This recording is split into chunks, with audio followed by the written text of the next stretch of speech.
Hi friends, நம்ம லட்சதீபம் video பார்த்துடலாமா? கோயிலில் சாமிக்கு அலங்காரம் சூப்பராக பண்ணியிருந்தாங்க. சிவன் மேலே பாம்பு பால் அபிஷேகம் பண்ணுற மாதிரி செட் பண்ணியிருந்தாங்க. லாஸ்ட் டைம் விட இந்த டைம் டிஃப்ரெண்ட்டாக செட் போட்டுருந்தாங்க.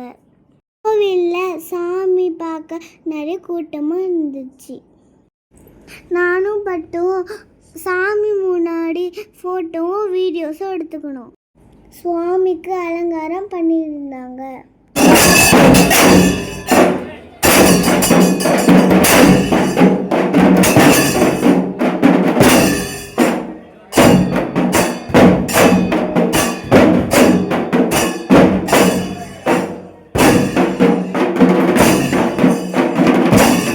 சுவாமியை பார்த்துட்டு கடைக்கு வந்துட்டோம்.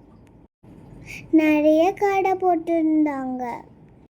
பொம்மை கடை, பொறி கடை. பட்டுக்கு பொறி உருந்தனா ரொம்ப பிடிக்காதனால அதையும் வாங்கிக்கிட்டோம். விதவிதமான மணி கடை. ஷோகேஸில் வைக்கிற மாதிரி பிளாஸ்டிக் பூச்செடிலாம் சின்ன சின்ன சைஸில் வச்சுருந்தாங்க. இது 2 ஃப்ளார் வந்து 100 ருபீஸ் அப்படின்னு சொன்னாங்க. அதுக்கப்புறம் பேக் கடை பார்த்தோம். 100 ருபீஸ்க்கு பேக்ஸ் எல்லாமே சேல்ஸ் பண்ணியிருந்தாங்க. பேக்ஸ் எல்லாமே குவாலிட்டியாக இருந்தது. 100 ருபீஸ்க்கு கண்டிப்பாக வாங்கலாம். அதுக்கப்புறம் நிறைய பீங்கான் பொருட்கள் வச்சுருந்தாங்க. டிஃப்ரெண்ட் சைட்ஸில் உப்பு ஜாடிங்க இருந்தது. ஷோகேஸில் வைக்கிற பொம்மைங்களும் வச்சுருந்தாங்க.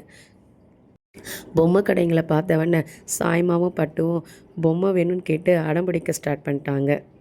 சாய்மாக்கு தேவையான clips, hair band, head band இதெல்லாம் கொஞ்சம் வாங்கிக்கிட்டோம். லாஸ்ட் டைமை விட இந்த டைம் நிறைய ஷாப் போட்டிருந்தாங்க. இரும்பு பாத்திர கடைங்க, அப்புறம் கரும்பு ஜூஸ் கடை, எல்லாருக்கும் ஃபேவரட்டான பொட்டேட்டோ ஸ்ப்ரிங் ரோல் ஷாப் கூட இருந்தது. எப்பவும் போல் ஜிமிக்கி கடைங்க இருந்தது. ரொம்ப அழகழகான ஜிமிக்கி, கலர் கலராக டிஃப்ரெண்ட் சைஸில் பார்க்கவே அவ்வளோ அழகாக இருந்தது. எல்லா ஷாப்பும் ஒரே இடத்துல பார்க்கும்போது மனசுக்கு ரொம்ப சந்தோஷமாகவும், எதை வாங்குறது எதை விடுறது, குழந்தைங்களை வந்து கூப்பிட்டுட்டு போய் காமிக்கும் போது இன்னும் அவங்க ரொம்ப அதெல்லாம் பார்த்து எக்ஸைட்மெண்ட் ஆகுறாங்க. நம்ம வீட்டில் எவ்வளோ டாய்ஸ் இருந்தாலும், என்ன தான் நம்ம வந்து டாய்ஸ் நிறைய வாங்கி கொடுத்தாலும், இந்த மாதிரி இடத்துக்கு போகும்போது குழந்தைங்க டாய்ஸ் கேட்டு நம்ம வாங்கி கொடுக்கும்போது அவங்களுக்கு வந்து பார்த்திங்கன்னா அவ்வளோ சந்தோஷம் வந்துடுது. இது எனக்கு பிடிச்ச ஃபேவரட்டான பேங்கிள். எங்கே போனாலும் இந்த பேங்கிள் வந்து நான் எங்கே இருக்குன்னு தேடி கண்டுபிடிச்சி வாங்கிடுவேன். சாய்மாக்கு 2 செட் பேங்கிளும் நான் வாங்கி வச்சுட்டேன். திருவிழாவுக்கு போகணுன்னு சொன்னாலே பசங்க ரொம்ப ஹாப்பி ஆகிடுவாங்க. அதனால் கண்டிப்பாக கூப்பிட்டுன்னு போய் காமிச்சிட்டு இட்டுட்டு வந்துடுவேன் நான். பட்டுவும் சாய்மாவும் ஒரு ஷாப்பை கூட விடலை. எல்லா ஷாப்பையும் விசிட் பண்ணியே ஆகணும்னு சொல்லிட்டாங்க. ஸோ எல்லா ஷாப்புக்கும் ஒரு முறை போயிட்டு பார்த்துட்டு வந்துட்டாங்க. நிறைய திங்ஸ் வந்து அவங்க கேட்டாங்க. அது வாங்கி கொடுங்கம்மா, இது வாங்கி கொடுங்கம்மான்ட்டு. ஆல்ரெடி அவங்கக்கிட்ட இருக்கிற டாய்ஸே கேட்டுகிட்டே இருந்ததுனால நான் வந்து வேண்டாம்ப்பா, நம்ம வந்து இந்த வாட்டி டிஃப்ரெண்ட்டான டாய்ஸ் எதனா வாங்கலாம், அதுவும் நீங்கள் யூஸ் பண்ணுற மாதிரி எதனா வாங்கிக்கலாம் அப்படின்னு சொல்லி ஸோ அவங்களுக்கு பிடிச்ச மாதிரி வாங்கி கொடுத்துருக்கேன். இது தாங்க தவனக்கொடி. இந்த தவனக்கொடியை மேலே தளத்தோட ஊர்வலமாக கொண்டு வந்து சாமி வீதி உலா வரும்போது அதுக்கு பின்னாடி கொடையாக வந்து இதை சாத்தி எடுத்துகிட்டு வருவாங்க.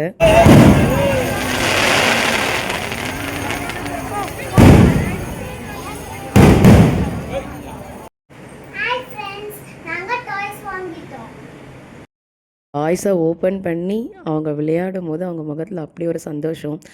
பட்டுக்கும் சாய்மாக்கும் வந்து பார்த்திங்கன்னா நான் ஃபஸ்ட் டைம் இதை வாங்கி கொடுக்குறேன். பட்டுக்கு வந்து பார்த்திங்கன்னா வில்லு தான் வாங்கி கொடுத்துருந்தேன். அவனுக்கு நான் இது தான் ஃபஸ்ட் டைம் வாங்கி தரேன். அவனுக்கு அதை எப்படி ஹேண்டில் பண்ணணும் அப்படிங்கிறது கூட தெரியல. ஆனால் அவன் கரெக்டாக ஹேண்டில் பண்ணான். ஸோ அவனுக்கு இந்த மாதிரி ஒரு டேலண்ட் இருக்குதுன்னு நினைக்கும் போது எனக்கு ரொம்ப சந்தோஷமாக இருந்தது. ஓகே ஃப்ரெண்ட்ஸ், பாய். நெக்ஸ்ட் வீடியோவில் பார்க்கலாம். நீங்களும் திருவிழாவுக்கு போயிட்டு என்ஜாய் பண்ணியிருப்பீங்க. நிறைய திங்ஸ் வாங்கியிருப்பீங்க. என்னெல்லாம் வாங்கியிருக்கீங்க அப்படிங்கிறத கமெண்ட் பாக்ஸில் சொல்லிவிடுங்க. மறக்காமல் நம்ம வீடியோக்கு ஒரு லைக் பண்ணிவிடுங்க, ஷேர் பண்ணிவிடுங்க.